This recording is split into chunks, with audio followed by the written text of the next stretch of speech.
ত্রয়োদশ জাতীয় সংসদ যে নির্বাচন, সেই নির্বাচনের আবহ কিন্তু বাংলাদেশে তৈরি হয়েছে। বাংলাদেশের সবচেয়ে প্রচারবহুল পত্রিকা বাংলাদেশ প্রতিদিন, তার ডিজিটাল বিভাগে আপনাকে স্বাগতম। আমরা আছি রাজবাড়ী জেলার শহরে। এখানে যে বাংলাদেশ জাতীয়তাবাদী দল যাদের মনোনয়ন ঘোষণা করেছেন, তার মধ্যে রাজবাড়ী 1 আসনে বিএনপি থেকে মনোনয়ন পেয়েছেন বা ঘোষণা করেছেন মির্জা ফখরুল ইসলাম আলমগীর। আলী নাজমত খোম, তিনি একেবারে রাজনীতির মাঠ থেকে উঠে আসা, শিল্প সাহিত্য সংস্কৃতিতে ব্যাপক অবদান রয়েছে তার এই জেলায়। তিনি 3 বার রাজবাড়ী পৌরসভার মেয়র পদে নির্বাচন করেছেন এবং 3 বারই তিনি বিজয়ী হয়েছেন এবং মেয়র হিসেবে রাজবাড়ীতে তার অনেক উন্নয়নমূলক কর্মকাণ্ড রয়েছেন বলে আমাদের জানিয়েছেন। 2001 সালের জাতীয় সংসদ নির্বাচনে তিনি প্রথমবারের মতো সংসদ সদস্য পদে নির্বাচন করেন। এর পরবর্তীতে তিনি সেখানেও সংসদ সদস্য হন। এরপরে বিভিন্ন বিতর্কিত নির্বাচন সহ ভোট প্রত্যাহারের মধ্য দিয়েও তার সময় কেটেছেন। জেলা বিএনপি সভাপতি হিসেবে তিনি দায়িত্ব পালন করেছেন।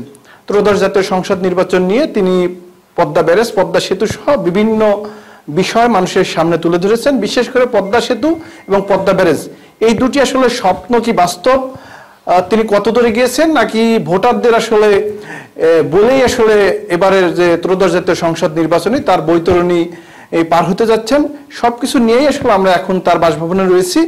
নির্বাচিত হলে আমাদের জাতীয় ক্ষেত্রে আপনি জানেন যে আমাদের নেতা জনাব তারেক রহমান 31 দফা দিয়েছেন।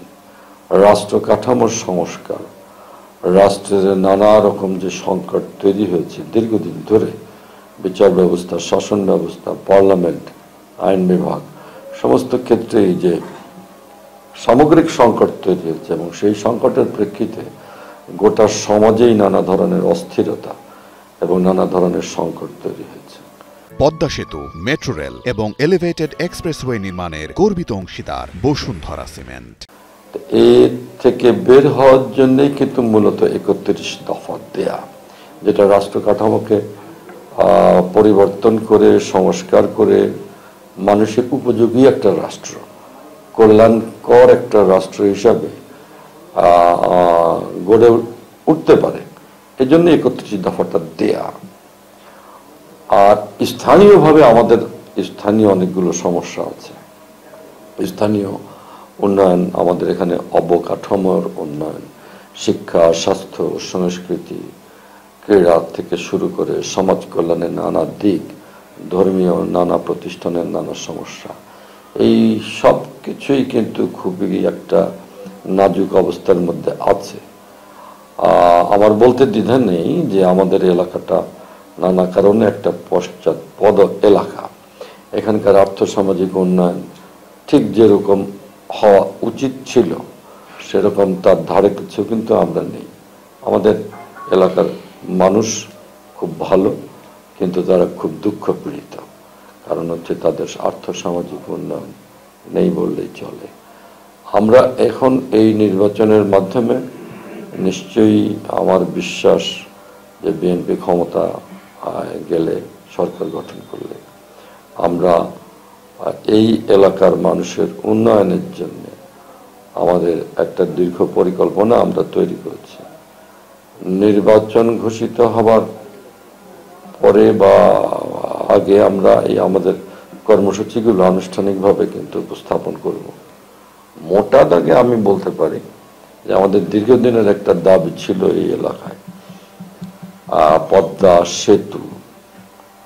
আপনি আমার শুরুতেই যে কথা বলেছেন যে নির্বাচনী বৈতরণী পার হওয়ার জন্য আমরা এই দাবিগুলো উত্থাপন করেছি কি না, না, এটা আমি যখন পার্লামেন্টের নির্বাচন করার কথা ভাবিও নেই, তখন থেকে এইখানকার মানুষের জন্য বহু আগের থেকে 1989 এর পর থেকে আমরা এখানকার মানুষের উন্নয়নের জন্য আমরা বুঝেছি যে communication is very important factor. তো সেই বিবেচনায় আমরা ঢাকার সঙ্গে রাজবাড়ির যোগাযোগটাকে সহজতর করার জন্য আমরা কিন্তু তখন পদ্মা সেতু এবং রেলকে রক্ষা করার জন্য, রেলকে আরো উন্নতি করার জন্য আমরা দাবি করেছিলাম। তখন রেল রক্ষা এবং পদ্মা সেতু বাস্তবায়ন সংগ্রাম কমিটি গঠন করা হয়েছিল, যার কনভেনর আমি ছিলাম, এবং তার অধীনে আমরা অনেক আন্দোলন করেছি। এই কারণে যে ঢাকার সঙ্গে রাজবাড়ির যোগাযোগটা যদি সহজতর করা হয় তাহলে তার প্রতিক্রিয়ায় আমাদের এই এলাকার কৃষি, শিল্প, বাণিজ্য, এখানে শিক্ষা, ক্রীড়া, সমস্ত ক্ষেত্রেই, সমাজের সমস্ত ক্ষেত্রেই একটা খুবই অনুকূল একটা বাতাস বইবে। খুবই আমাদের এলাকার মানুষের জন্য একটা মানে সুযোগ তৈরি করবে অনেক কিছু। তো সেই কারণেই আমরা এই দাবিটা তুলেছিলাম। সেই দাবিটা গত 18-19 বছরে এবং শেখ হাসিনার 17 বছরে এইখানে সেই দাবিটা হয়নি। তো তার সঙ্গে আমরা আরো কিছু বিষয় খুবই গুরুত্বপূর্ণ মনে করি, যেমন আমাদের নদী মাতৃকা আমাদের দেশ, বিশেষ করে আমরা পদ্মা পড়ের মানুষ।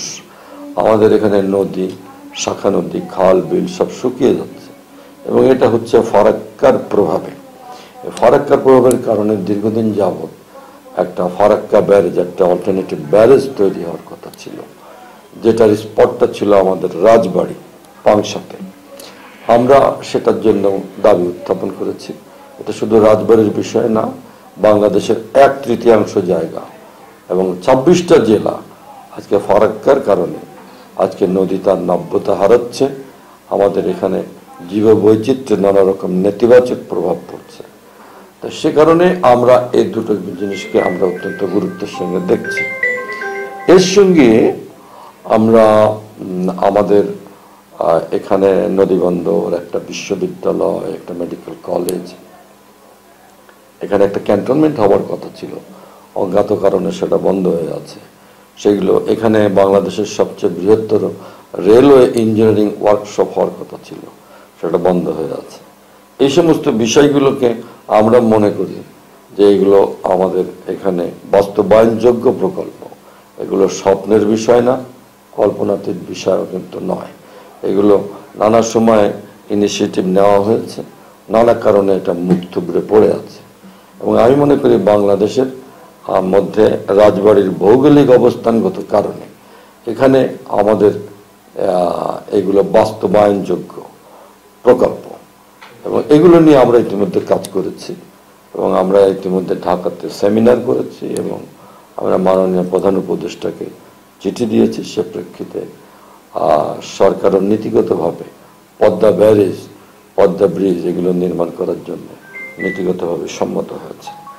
এইখানকার মানুষের উন্নয়নের জন্য এইগুলোর পাশাপাশি হাসপাতাল, খুবই খারাপ অবস্থা হাসপাতাল, এটা খুবই জঘন্য পরিস্থিতির মধ্যে আছে। এখানে আমাদের স্কুল, কলেজ, মসজিদ, মাদ্রাসা এগুলো নাই। আমাদের এখানে শিল্প সংস্কৃতির খুবই নাজুক অবস্থা। একসময় রাজবাড়ি ঐতিহ্যগতভাবে সংস্কৃতিতে খুব উন্নত জায়গা ছিল, এখন রাজবাড়ি একেবারে বলা যায় একেবারে ম্রিয়মাণ অবস্থা, খুবই একটা বাজে পরিস্থিতি। একই রকমভাবে আমাদের ক্রীড়া জগতের অবস্থাটাও খুব খারাপ। তো এই আমি বলছি কৃষি, শিল্প, বাণিজ্য, স্বাস্থ্য, শিক্ষা, ক্রীড়া, ধর্ম, সমাজ কল্যাণ, পিছিয়ে পড়া মানুষকে সামনে আনা, সমস্ত ক্ষেত্রেই আমরা একটা দায়িত্ব বোধ করছি যে এখানকার মানুষের আর্থসামাজিক উন্নয়ন, তাদের জীবন মান উন্নয়ন করার জন্য আমরা তো আমাদের দায়িত্বে একটা সাড়া পাচ্ছি। সে কারণেই আমরা নির্বাচনটাকে গুরুত্বপূর্ণ মনে করছি যে নির্বাচনের ভেতর দিয়ে সরকার গঠিত হলে আমাদের এখানকার আর্থসামাজিক উন্নয়নে একটা খুবই উল্লেখযোগ্য বড় ধরনের ভূমিকা আমরা পালন করতে পারবো বলে আশা করি। এই ব্যাপারে আমি আপনাদের মাধ্যমে আমাদের এলাকাবাসী তাদের সাহায্য কামনা করছি। প্রতিকূল পরিস্থিতি মোকাবেলা করার জন্য ঐক্যবদ্ধভাবে আমাদের নির্বাচন অনুষ্ঠানের জন্য আমরা তাগিদ দিয়েছি, তাগিদ অনুভব করছি এবং আমরা সেই প্রচেষ্টায় আছি এবং আমি আশা করি আমরা সকলেই ঐক্যবদ্ধভাবেই এই নির্বাচনে অংশগ্রহণ করব। আমাদের পরিবারটা বহু আগের থেকে 60-এর দশক থেকেই প্রগতিশীল রাজনীতির সঙ্গে জড়িত ছিল। যখন আমি খুব ছোট স্কুলে পড়ি তখন থেকেই দেশ, জাতি, সমাজ, রাষ্ট্র সমস্ত বিষয়েই আমাদের একটা আগ্রহ জমেছে। আমার বড় ভাই রাজনীতি করতেন, সেই সুবাদে আমরা সকলেই তার অনুসারী হিসাবে দীর্ঘদিন রাজনৈতিক দর্শন এবং ভাবাদর্শের সঙ্গে আমরা পরিচিত হয়ে উঠেছি। সেই প্রেক্ষিতেই ধীরে ধীরে গণমানুষের সঙ্গে রাজনীতি করার একটা প্রবণতা আমাদের মধ্যে বৃদ্ধি পেয়েছে, এবং সেভাবেই আমার রাজনীতিতে চলে আসা, মানুষের সঙ্গে থাকা। আমি জীবনে প্রথমে 1989 সালে রাজবাড়ী পৌরসভার প্রথম চেয়ারম্যান, এখন মেয়র বলে, চেয়ারম্যান হিসেবে নির্বাচন করেছি, এবং তখন আমি এই রাজবাড়ী পৌরসভার প্রথম চেয়ারম্যান হিসেবে নির্বাচিত হই। পরবর্তী সময় পরপর আমি আরো 2 বার, মোট কথা সর্বমোট 3 বার আমি রাজবাড়ী পৌরসভার চেয়ারম্যান হিসেবে নির্বাচিত হয়েছিলাম। আমরা দীর্ঘদিন একটা লড়াই করেছি ফ্যাসিবাদের বিরুদ্ধে। বলা চলে 19 বছর ধরে আমরা মারাত্মক প্রতিকূল অবস্থা মোকাবেলা করে আমরা এসেছি। আমাদের অনেক বন্ধুদেরকে আমরা হারিয়েছি, বহু মানুষ কারাবরণ করেছেন, গুম হয়েছেন, নানা হত্যা নির্যাতনের ভেতর দিয়ে আমরা এসেছি। তার বিরুদ্ধে বেগম খালেদা জিয়ার নেতৃত্বে এবং আমাদের নেতা জনাব তারেক রহমানের নেতৃত্বে আমরা দীর্ঘকাল যে লড়াই করেছি, সেই লড়াইয়ের জবনিকা হয়েছে এই 5ই আগস্টে। এই 5ই আগস্টে শেখ হাসিনার পতন হয়, এবং সেই পতনের ভেতর দিয়েই আমাদের বাংলাদেশে এখন নতুন একটা সম্ভাবনা দেখা দিয়েছে। আমরা মনে করি আমাদের নেতা জনাব তারেক রহমানের নেতৃত্বে তার 31 দফার ভিত্তিতে বাংলাদেশে একটা নবজাগরণ, একটা নতুন সময়, একটা নতুন সমাজ, কল্যাণকর রাষ্ট্র গড়ে তোলার একটা সুবর্ণ সুযোগ আমাদের সামনে হাজির হয়েছে। সেই বিবেচনায় এই নির্বাচনটাকে আমরা দেখি খুব গুরুত্বের সঙ্গে।